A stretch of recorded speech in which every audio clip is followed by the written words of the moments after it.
And so really the eardrum is the microphone. Like your own eardrum is the microphone, which is like the coolest thing on the planet.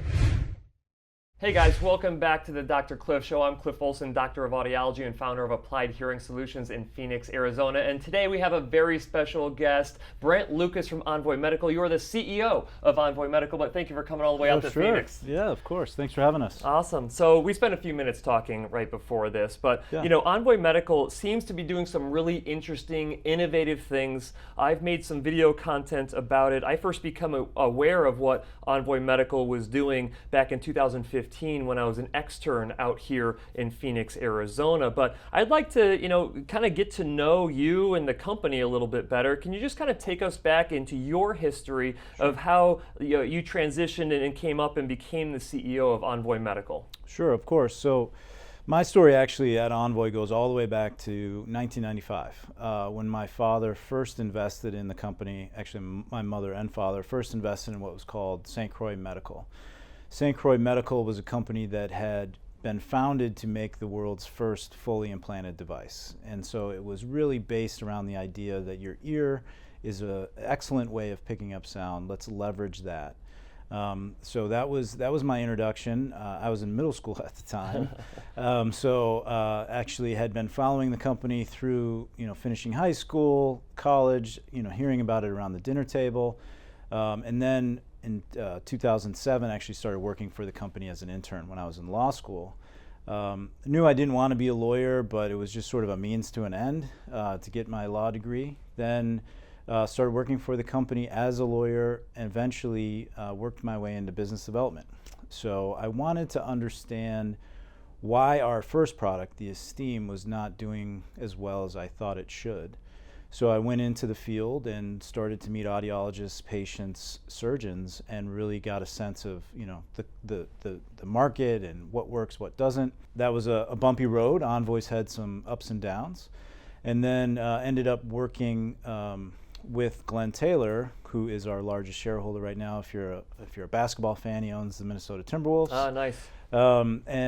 He's kind of been a benefactor for us in a lot of ways, and said, look. This is 2015, and I said, look, we should really pivot the company to make a cochlear implant, because our first product, the Esteem, while it's very interesting and helps a lot of people, when it's not covered by insurance, it's hard to build a business around it. So let's go to the cochlear implant, and that's what we're doing now. Interesting. So let's go back to the original founding of the company. You said it was LaCroix Medical? St. Croix Medical. St. Croix Medical. Yeah. That the name just makes me think of northern Midwest. Yeah, right? yeah. Well, it's actually a river between Minnesota and Wisconsin, and that was sort of the connection, because there were some people from Madison, Wisconsin, and then there were some people from the Twin Cities, so they called it St. Croix Medical. That's interesting. And what was the goal of the company right off of the bat? Obviously, they first got into like a fully implantable hearing aid, but like when they all got together, they probably had a certain goal that they had. What was really the intent of the company from the beginning? Yeah, so the company bought some patents from a guy named Don Schaefer. Don Schaefer was actually a hearing aid salesperson. I don't think he was an audiologist or even an instrument specialist. I think he was just sort of in the sales world of hearing aids. And he had been so used to hearing people talk about occlusion effect, about the whistling of the old, the old style hearing aids. You hug your grandmother, it starts to whistle, that sort of thing. And so he said, it's just really if we use our ear, it would just be really beneficial. So he had some patents actually that he created, and then the company purchased those patents to make his idea a reality, because he had been trying with his family for years, and a guy named Ron Gooden, who is an audiologist, and they had been trying to make this dream become a reality, and they just had not been successful. So the St. Croix Medical was a group of former Medtronic. We're a Minnesota company, so we're sort of Medtronic. We call it Mother Med because it spews out all these, baby medical device companies.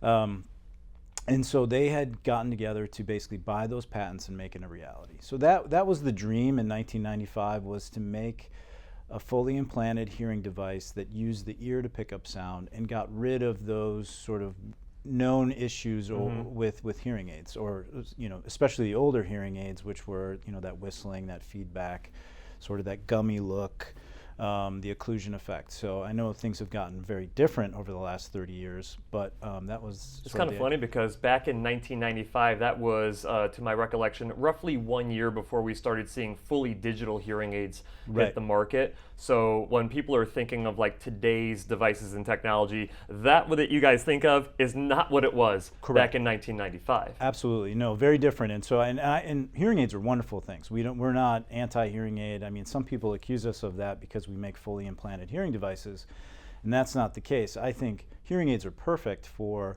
the majority of people with hearing loss, but there is a subset of people that need something different, and that's really what our devices are created for. Yeah, super interesting. So they transitioned, and we'll talk more about the tech side of it, of course, but the company transitioned their name to Envoy Medical at some point, and it's interesting because the term Envoy is more like messenger, or right? Yep. So what was the impetus behind switching the name? So I have to admit, the name switch, I wasn't there when it happened, but I do believe our first device was called the Envoy device.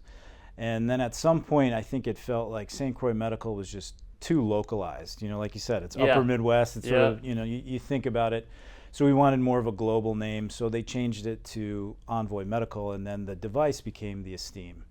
And so I think it is that idea that we're a messenger of sound. We're bringing that message in a different way than has been done before. That's very cool. So let's talk about the actual fully implantable device. So like I briefly mentioned earlier, I was an extern out here in Phoenix, Arizona, at a clinic that had a patient who had been implanted with one of these devices, which was a total, it blew my mind because there was no external component of this hearing aid. Right. So can you kind of explain the technology behind the device, explain the implantation process and really what the device is? The beauty of the device is that we leverage the ear. So our claim to fame is that we have a piezoelectric sensor.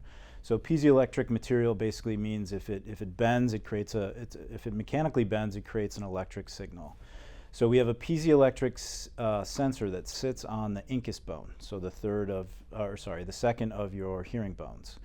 And that picks up the sound, and then the sound is given to the sound processor, which then goes to the driver, and the driver does the reverse. So it takes that electric signal and it drives the stapes. That's our Esteem device. And so really the eardrum is the microphone. Your own eardrum is the microphone, which is the coolest thing on the planet. Yeah, no, we sometimes call it God's microphone or nature's microphone, right? Because you are using the external. Now, or your body, your pinna, your ear canal resonance, all of that stuff comes together with our device, both of our devices.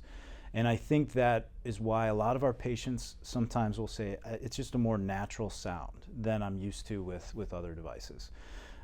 So yeah, that's the real beauty of Envoy. And if you really boil it down, why are we a 30-year-old startup company that still exists?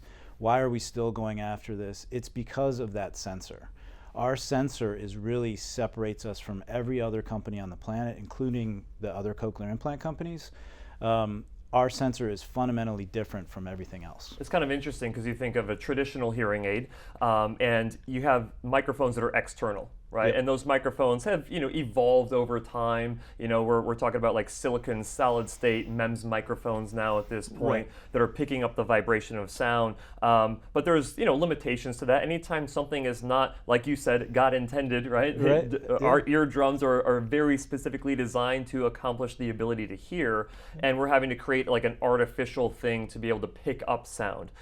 If you can utilize your own eardrum, and then of course, like you said, the piezoelectric sensor is attached to the incus bone, so when sound vibrates the eardrum, it goes through the malleus, then to the incus, and so it gets picked up there, gets sent up a wire that's into a processor that's combined with a battery pack. Yep. That's implanted, kind of above the ear right here. Right. At least that's where it was for the gentleman that I worked with. Yep. And then it gets processed and then sent down another wire to the driver, basically, that's attached to the stapes bone, which feeds sound into the cochlea itself through the oval window. Yep. And so it basically gets transduced back into a mechanical movement and sent into the cochlea. Yep, that's perfect explanation of how the Esteem works. And when I first came into the industry, I didn't realize the physics behind the ear. I mean, really what those hearing bones are acting as is levers to take that sound vibration and make it stronger before it gets to the cochlea, which is fluid filled.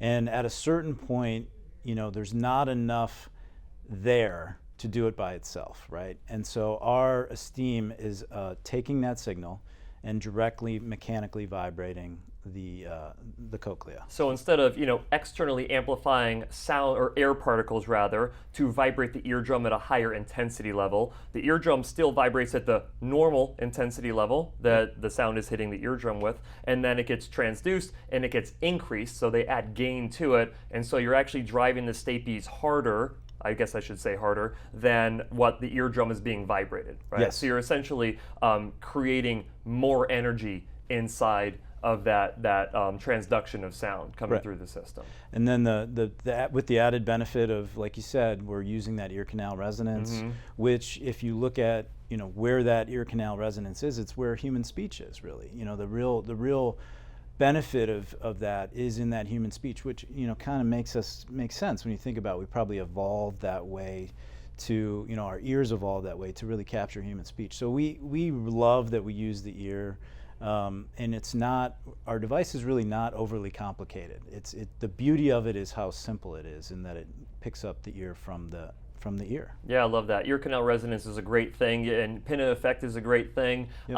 A lot of traditional hearing aid manufacturers try to mimic that with their processing. But again, you can never get something that's been artificially created as good as the real thing. Yep. And so that's kind of the magic behind you're still utilizing a lot of the benefits of the natural human ear anatomy to benefit your device. And then you get the other added benefit that it's completely invisible. Now, I know that a lot of people are like, we don't even care about what hearing aids look like anymore. They've gotten so small and inconsequential, and people don't even notice them, even if you're wearing a behind the ear or receiver and canal style device. But some people, from the added convenience of, like, you wake up with it in your ear, or, you know, in your ear, in your head. Yeah. You go to sleep with it. You can shower in it. You can swim in it. Like, there's no limitations really when it comes to that. Maybe there's limitation of a couple different things, like maybe MRIs, things of that nature. Yep. But you don't run into a lot of the same limitations that you would with the traditional hearing aid. Right.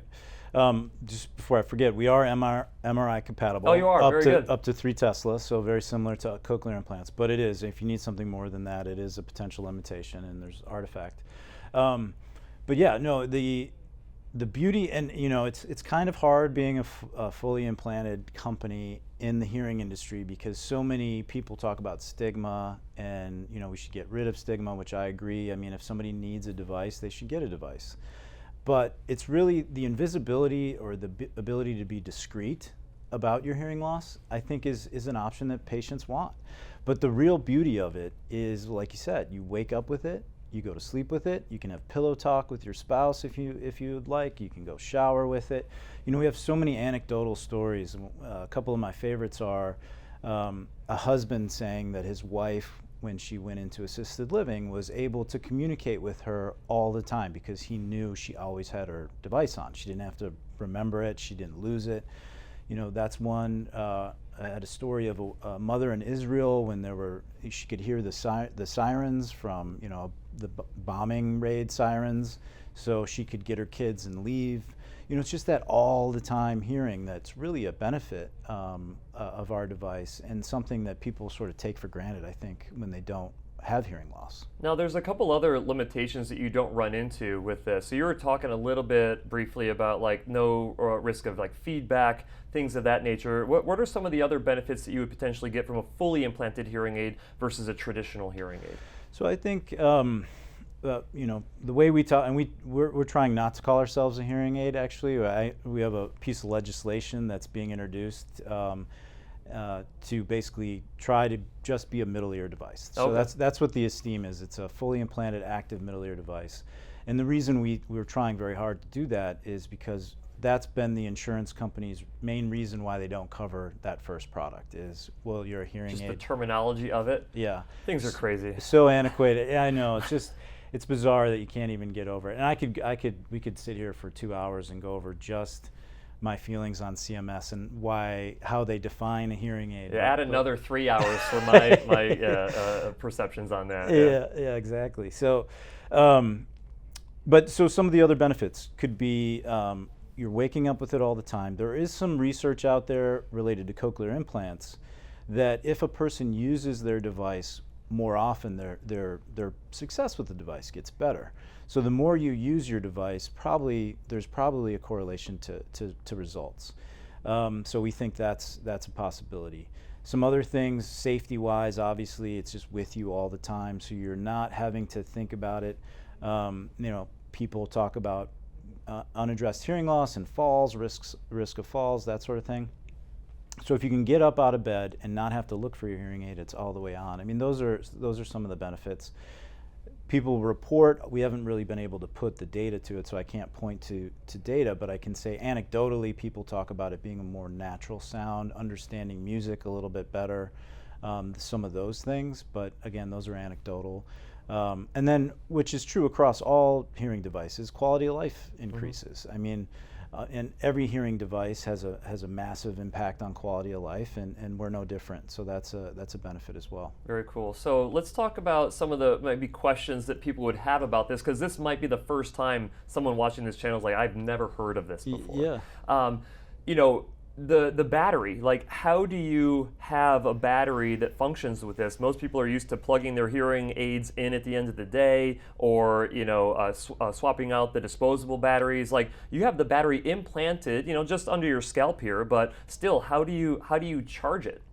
So the Esteem, and I'll talk about the Esteem, and then I'll also talk about the Acclaim a little bit. But the Esteem is a primary cell battery, which means it doesn't get recharged. So that device has a battery that lasts on average about 5 years. So one of the benefits of Esteem for patients is they can sort of set it and forget it. Your audiologist will set you to the level you need. You should go in every year to get it adjusted. But other than that, if you don't want to turn it off, you don't have to. But when you do need a battery, so after that 5 years, what they will do is they'll go back in the incision and they'll unplug it and give you a new battery, which also gives you new electronics. So when we do update the device, which we have plans to do, you will get sort of a backwards compatible set of electronics. And then the future version of the device that we have planned will be a rechargeable battery. So for that version, you won't need to get that done every 5 years. It'll probably be every 10, 20 years. Okay. Which will be like a big benefit for the older population that doesn't like to go in and go under general. For the Acclaim battery pack, so that's our fully implanted cochlear implant, that battery will be in the chest. And that is a rechargeable battery that they recharge every 5 days on average. Gotcha, yeah. And we'll touch base on the Acclaim more for sure, because you guys have a lot of cool stuff coming out with the Acclaim fully implantable cochlear implant. Can you walk through an airport security with having this in your head? You got to let them know. How does that work? So that's a great question, and one that we had big concerns about. But there's so many medical devices out there at this point. I mean, I think people forget about pacemakers, or sleep apnea devices that are fully implanted, deep brain stimulation, pain stimulation devices. And so the technology is very similar in the materials that we use and all of that. And there's a lot of standards that the FDA has that if you're going to make a medical device that goes in a human body, you have to follow all of these. It's a highly, highly regulated industry. To answer your question directly, yes, you can go through security. Very rarely does it get set off. Sometimes there might be a little bit of interference depending on the specific frequency of the security system. So you just remove yourself from that and get away from it. It will show up when you do the the hands up and the whirly thing at the airport. They'll see the metal in your head, and you just tell them it's a medical device. Yeah, they're not really hiding anything unless you got a ton of hair there, I guess, right? Or something wrapping your head. So super interesting. Now you had said, and you briefly mentioned, it's like a 30-year-old startup company in a way, right? Yep. Why has it really not taken off to where, it seems to solve so many issues that people would have from a hearing perspective. But why do you think it didn't take off? Is it purely just the insurance portion of it? My belief is that's the majority of the reason. It is a situation where a lot of people, when we first got FDA approval for that product in 2010, a lot of people expressed interest. There were a lot of audiologists that were interested in working with us, surgeons that were interested in working with us. But at the end of the day, if it's not covered by insurance, people just, they don't want to spend the money on themselves, unfortunately. I think the hearing aid industry has the same problem in a lot of ways, where people sometimes, they feel like, oh, do I really need to, buy a hearing aid? I can just put that off. And so I think if it was covered by insurance, you would see similar adoption that you see in the cochlear implant world, which is still pretty low. Right. But you would see more of that. Because the technology, the Esteem technology is wonderful. It works well. Like I said, we have FDA approval. We've gone through the pivotal study. We've been able to demonstrate safety and effectiveness. So it works well. It's just some people don't want to pay out of pocket. And right now, if somebody wants it, it's about a $25,000 purchase to get it. But that's the surgeon and the device together. And then there's some, programming that goes on every year, like I said, which similar to a hearing aid. I mean, it's nothing special. But that is my belief, is that the insurance sort of held it back. And then I will also admit the company made some mistakes when we rolled out. We did not embrace the industry the way we should have. We did not embrace audiologists the way we should have.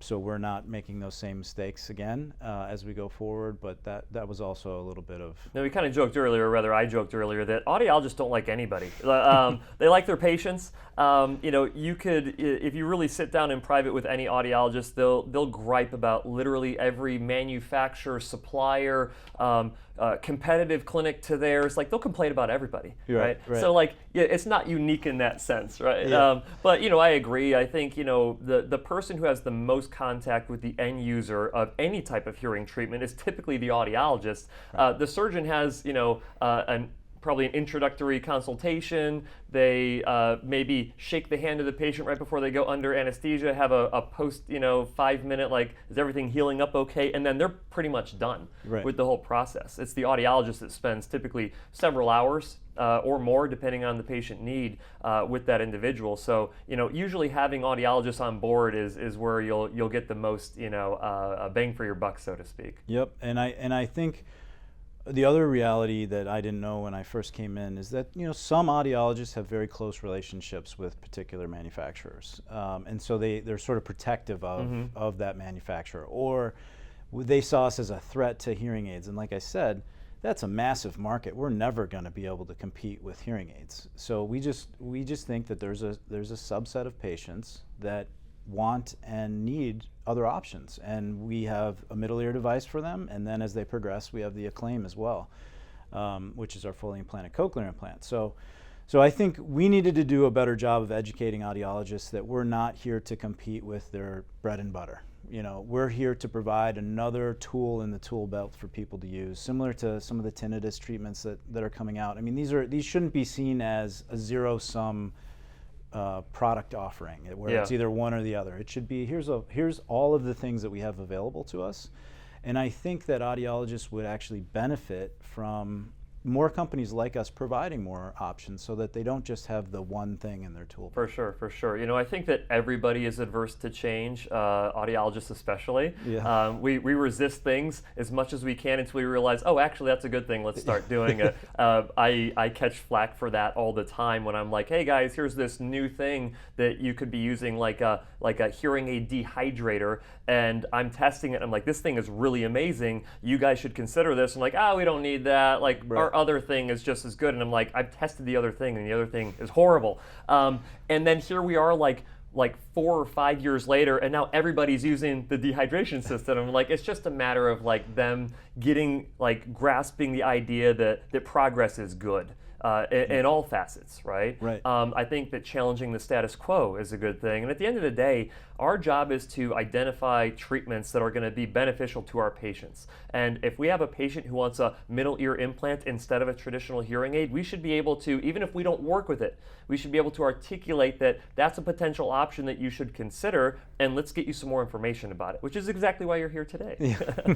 So, You had mentioned a couple times the Acclaim fully implantable cochlear implant. Now, I'm just going to share a little story. I had a patient. I get patients who travel out to Arizona from all over the country and sometimes even outside the country. But had a patient that I've been working with for quite a long time. I've had the clinic for about 7 or I guess 8 years now. He started coming to me probably about 5 years ago. Doesn't have really good hearing, really wanted hearing aids. He always wants the latest and greatest thing, even if it's only one generation newer and it's minimal improvements in the tech, right? Right. And some of it's probably even placebo, him feeling that he's getting additional benefit. Well, he had a couple of cases of sudden hearing loss, and I think a lot of it's potentially genetic for this individual. And he came out and he has literally 0% word recognition scores across the board, both ears. He does a lot of speech reading, Right. reading lips. He does get some benefit of having acoustic stimulation to where he feels like he can kind of match that up with the visual inputs that he's getting. And somehow he is ecstatic with the new tech that's coming out in hearing aids. But he emailed me after I fit him with his newest pair of devices, and he's like, Cliff, you got to check out this Acclaim device. And I'm like, what are you talking about? He's like, it's a fully implantable cochlear implant. You can't see it. It's fully implanted. They just got done with a trial that had like 4 participants, and they had some good results on that. And I'm waiting for the clinical trial to come out. I want to do that. And I'm like, I don't even know anything about this. What are you talking about? I started Googling it, and I'm like, oh, Envoy Medical. Yeah. So I'm familiar with the Esteem fully implanted device. And so I'm like, let me learn a little bit more about the Acclaim. So that's really where I started to dive into, like, what is this Acclaim device? Let me read the research that has been published on it, which, albeit at the time, was very minimal amount of research being published. So just trying to find out as much information as I could, and then that motivated me to publish a video, because I'm like, people at least need to be aware of this if they were going to be considering cochlear implantation, because I thought there was a lot of novel things about it, not just it being fully implantable. But at what point did Envoy Medical start to investigate the idea of maybe we should do the same thing for a cochlear implant? Great question. And I have some interesting history. As soon as I became the CEO, I got to go in the CEO files, if you will. You sort of get to look in. Is that like the JFK files? It's a little bit, yeah. So I was going through some of the files, and I saw this letter from Al Mann, who was the guy who made Advanced Bionics. And it was a letter from him basically to our former CEO, the first CEO, Ted Adams, to say, can we buy your sensor? Can we license your sensor? Because we think you should take that sensor and put it with a cochlear implant. That was the first part. Then you would start to go to advisory board meetings. We have a medical advisory board, and all of these surgeons would say, stop wasting your time with the middle ear device. It's cool, it's great, but take that sensor and put it with a cochlear implant and you will change the game. So people had sort of been telling us that, and we'd heard about it, but it wasn't until probably 2012, 13 where we started to really get serious and can we do this? Can we take our sensor and put it with a cochlear implant? Will there be stimulation artifact that sort of couples into the system, because now we have that sensor in the ear? Will that happen? So we started to research that, and then around 2015 we just said it's time. The company was at a crossroads where it was either sort of, do we go away quietly into the night, or do we hunker down and take this sensor and put it with a cochlear implant? And that's what we did. And so that was I became CEO in 2015, and we started that process. I had an amazing engineer, Paul Masnick, who really took the sensor which we had and then filled in all the other gaps, and we've done that now. That's super cool. So I feel like that 4-person study that was done, that was fairly recent here. Yes. So I mean, this has been going on for over a decade at this point, yeah. Developing the Acclaim technology. At what point did you guys know that you had something there? So it was very interesting. So we did the 3 patients. Oh, 3 patients. Yeah. At Mayo Clinic in Rochester, Minnesota, with Dr. Colin Driscoll, and Aniket Soji's the programming audiologist. And it was interesting. He was on our advisory board, Dr. Driscoll, and he said, "You guys are just like out to lunch. Cochlear implants are hard to make." This was in 2016 when we first started talking about it. Cochlear implants are very hard to make. All the manufacturers talk about how hard it is to make an electrode. You're never going to catch up. save your money and do something else. And the moment I knew we were onto something was when we built the prototypes and we showed it to him, and we asked him to help us sort of implant a T-bone in our lab, and he's like, it's really pretty good. Those were the moments that I knew we were onto something. When Dr. Driscoll, who's an excellent academic clinical surgeon, I mean, he does all of it, and he's been in the world for a long time. When he started to say, you're onto something, then I said, we're definitely going to be okay. And then when I saw the first Acclaim patient, so you're correct that study started in 2022 was our first, or sorry, 2023 was 2022 was our first implant. And I was able to go to a programming visit in the middle of 2023. And I sat down with the patient. I was sort of in the background. And he came in with a baseball hat on, and you couldn't see anything on the side, And if he was a cochlear implant user, that would have been the first thing you see. And when he sat down and I started talking to him about going hunting and doing all the things he does, and he doesn't have to think about that external device, I said, this is going to be something special. That's really cool. So let's talk about the tech and how it actually works. So obviously you're using the same piezoelectric sensor. Correct. So the eardrum is still the microphone here. Correct. It picks up that vibration of sound. It sends it up to a processor that's somewhat implanted the same way that you would have with the Esteem. And then it converts it into an electrical impulse, sends it down through an electrode array that's inside the cochlea, just like a cochlear implant, and stimulates the auditory nerve directly to clean up the sound on the way up to the brain. But to feed it, you have to have a battery. And so, like you mentioned briefly earlier, the battery pack is actually installed under the skin in the chest, and that connects up with the processor. Correct. And then you change the battery, but you basically recharge it every few days, is what it sounds like. Yeah, so the cochlear implants use a lot of energy compared to other hearing devices, and so we benefit from having the battery in the chest because it can be a very large battery, and that way the patient can get multiple days of use. So if we put a rechargeable battery in the head for a cochlear implant, we probably wouldn't even get a full day of a charge, out of a charge, because just the physics of the battery size and everything else. So we put the battery in the chest because we thought the patients are going to want to be able to have multiple days of hearing between charges.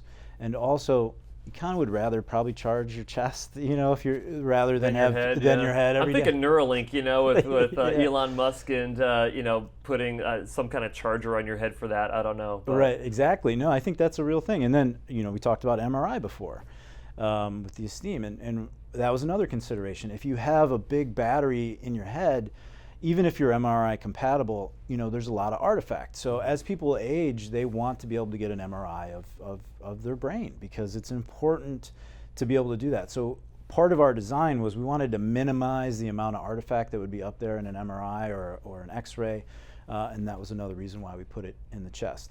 But yeah, so that battery lasts, our 3 patients are reporting about 5 days between charges. It takes about 2 to 3 hours for them to charge it. So that's like nothing. Nothing. So a couple of them will say that they, watch TV on Sunday during football. They put it on, they charge it. And you have a handheld charger that basically tells you that it's lined up and then monitors the charge as you go.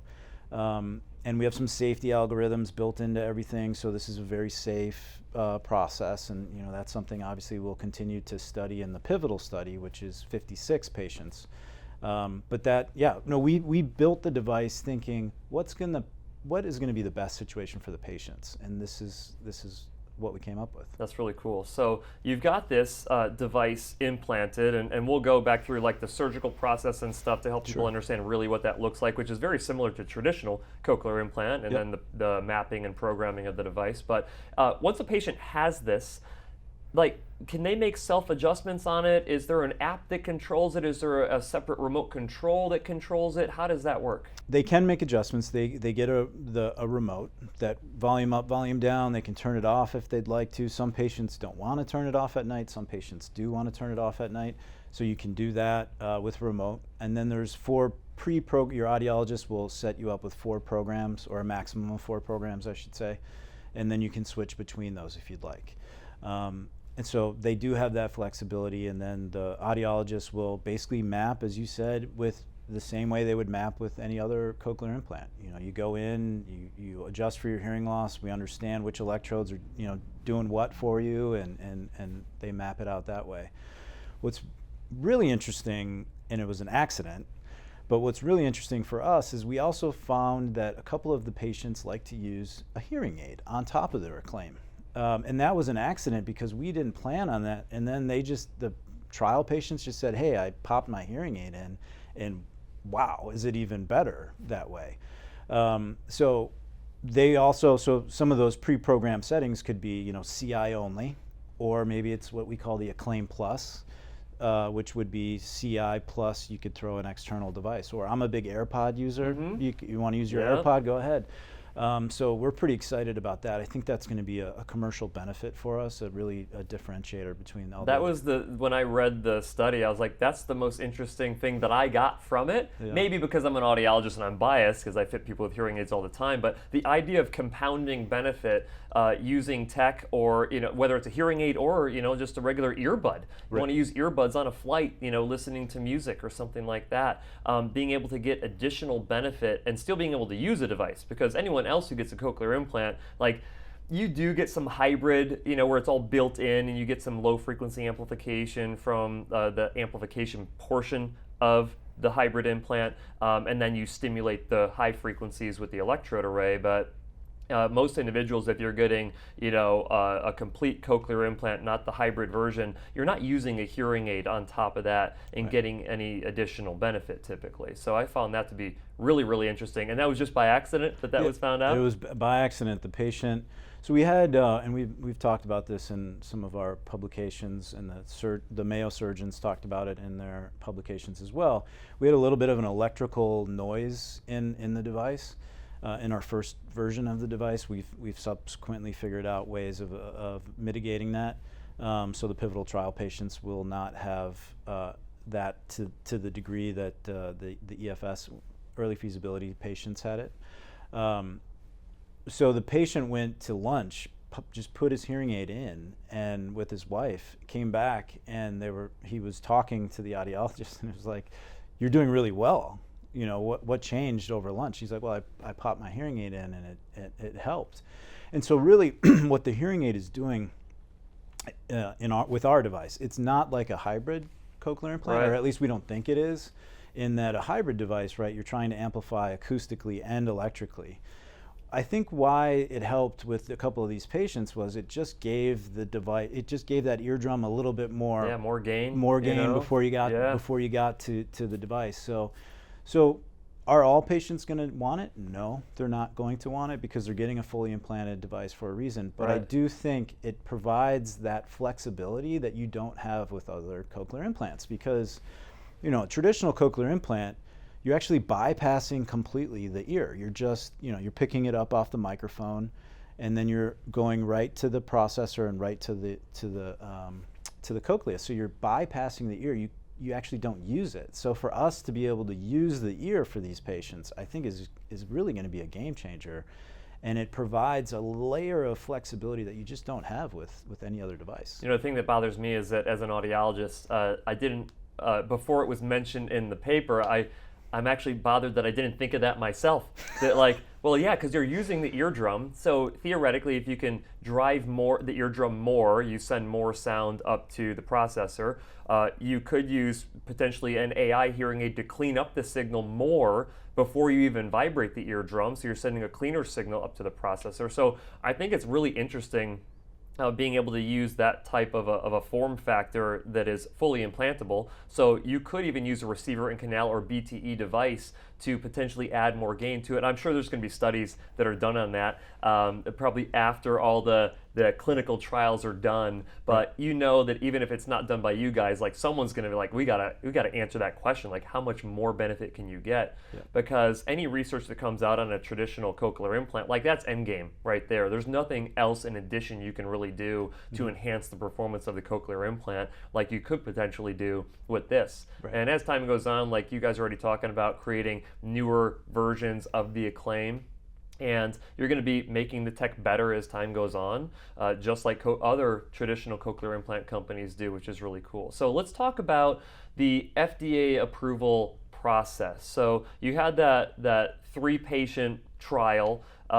You probably used that data in order to get, I don't even know, maybe even fast track status with the FDA to do more clinical trials and faster. And talk to us about, this might be the first time anyone hears about a pivotal trial. So kind of explain to us that process. So the 3 patients were in what's called an early feasibility study. And with hearing devices, there's no animal model. I mean, we are the animal model, right? You can't ask like a chinchilla, which actually a chinchilla, for those who don't know, has remarkably close hearing anatomy to humans. So that's kind of how they made electrodes in the beginning. But so we had to do 3 patients who signed up, knowing that they took the leap, knowing this was the first time it's ever been done in a patient. And we did. We learned a lot from those 3 patients, and I'm forever grateful for people that are in our study and other people's studies, because without people volunteering for pivotal studies, you would have no new technology. But yeah, so for what we are is we're a Class 3 medical device. FDA has 3 different classes: Class 1, Class 2, and Class 3. Most hearing aids are in the Class 2 and 1 categories because they're external; they're not implanted. And so with that, we have to be able to successfully market our device eventually, we have to go through the FDA approval process. And for a Class 3 medical device, that requires a pivotal clinical study. So that is what we are now doing. You get what's called an investigational device exemption from the FDA, and we got that at the end of last year. That allows you to implant a device that's under investigation in the United States. Otherwise, if you did that, you would be breaking the law. So you need that IDE to start your study. We're currently in 7 sites, one here in Arizona, Tucson, Arizona, a guy named Dr. Abe Jacob. And then we have 6 others across the country, and we are actively enrolling that study now. That will take 56 patients need to be part of that study to meet our, to sort of have the statistical significance to have proved safety and efficacy. And once we do that, then we submit all of our data to the FDA, and they decide if it's good enough and if it should be approved. So we're in that process right now. If people are interested in our device, they can go to clinicaltrials.gov, which has information on the 7 sites, and they can reach out to those folks. Otherwise, we expect to be commercial if we get FDA approval in late 2027 or 2028. Right on. That's right around the corner. So it's coming. So what you're saying is, for the pivotal trials, like, everybody's been enrolled already. Had the implants happened already? So not everybody's been enrolled. Okay. There's been, I think, 5 implants. Okay. We're actually in a staged trial, which means we're going to implant 10 and follow those patients for a period of time to make sure everything's good, and then we'll do the next 46. But it'll be a total of 56. So those sites are actively enrolling right now. And so you had mentioned, so let's just make the assumption FDA grants approval on this, you can actually commercially go to market with it. High likelihood, if not guaranteed, that insurance would be covering an implantable device like this. You had mentioned earlier about mistakes were potentially made with rolling out the Esteem, having it be private pay with a surgical component, right, which is very interesting and challenging. I mean, I'm thinking about other devices that have come out that have not been able to get the insurance coverage, and it had a very high, medical involvement for it, right, and it just didn't pan out. So what are you guys going to do differently to get the Acclaim rocking and rolling with audiologists and surgeons once you get, hopefully, the approval? So one of the first things we did is answer that insurance question. So we did not want to repeat history, so we worked with CMS to basically say, you guys agree this is not a hearing aid, right? Because if you think it's a hearing aid, we're not going to do the trials. Yeah, exactly. So they said, yes, you're not a hearing aid. We do expect there to be insurance reimbursement, robust insurance reimbursement. So that question's been answered. In order to then roll out to the market, we also are trying to build good relationships with surgeons and audiologists now. And instead of sort of attacking the industry, which I think is the mistake we made before, before we sort of came out and said, we're so much better than hearing aids, and why would you ever get a hearing aid? You should only get our device. And I'm going out, and now that I'm the CEO, the company's saying, no, we're just another tool in the toolkit. And we think audiologists should have us in their toolkit, because if they're practicing best practices, they should be offering everything that's available, or at least educating on everything that's available.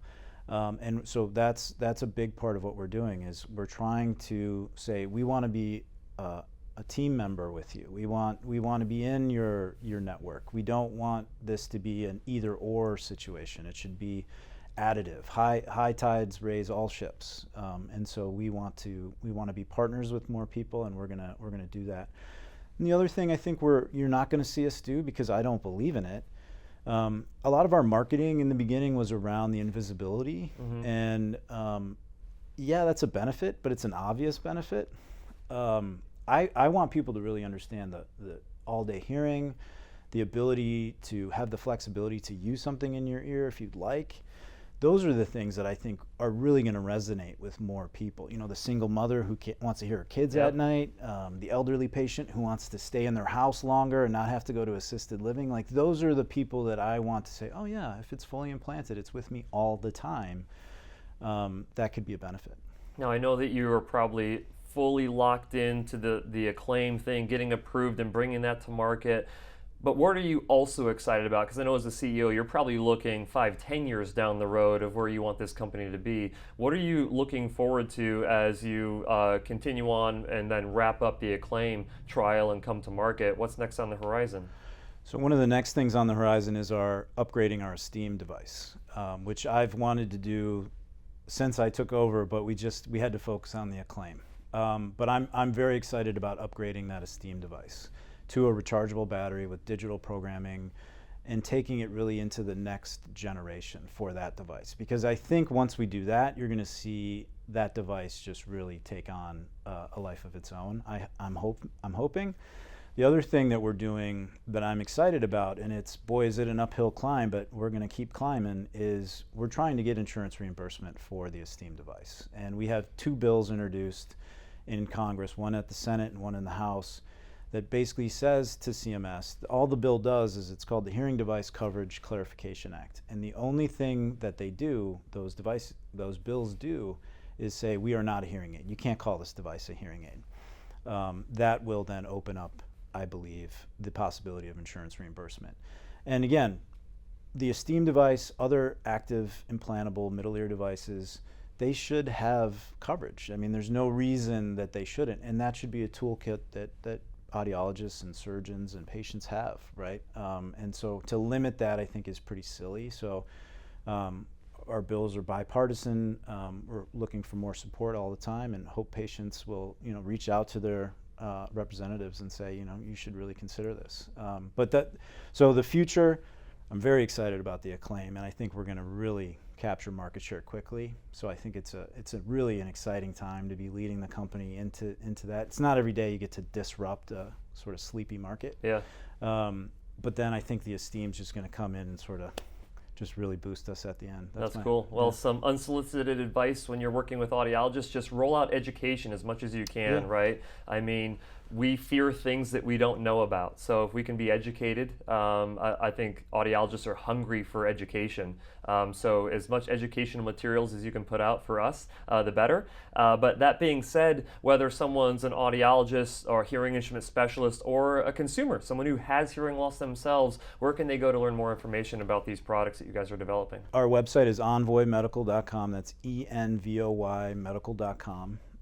We have a great source of information there on both products, and a couple of animations. We have a YouTube channel as well, social media, great opportunities. And then we have a new director of audiology. So I hear what you're saying, and I agree with it. And she's been on Audiology Online to talk about the Esteem. So now we have some programming classes on the Esteem on there for professionals, and we will make sure we do that for the Acclaim as well. Very cool. Brent, it's been a pleasure having you on the show.